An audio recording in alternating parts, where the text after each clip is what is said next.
So let's say you are developing your own RenPy game and you have some sort of continuous text sounds function in your code. So that makes it whenever a character speaks, you hear some text sounds until they stop speaking.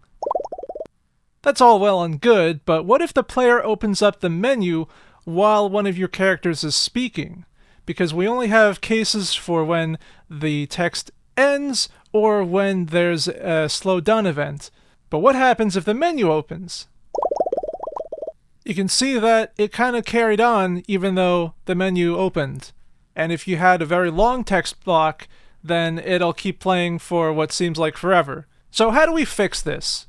Well, we're going to go into screens.rpy and we are going to type in on screen save, which is the default screen that opens when you right click, on show action stop sound.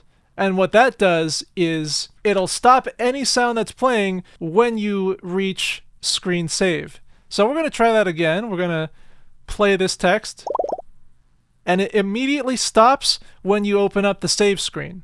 Now, if you have programmed a different screen to show up when you hit the right click button, then you would put on show action stop sound under the screen that's relevant in your case. So for example, if you hit the history screen from the quick menu or the preferences screen from the quick menu, then you would put it under those screens as well.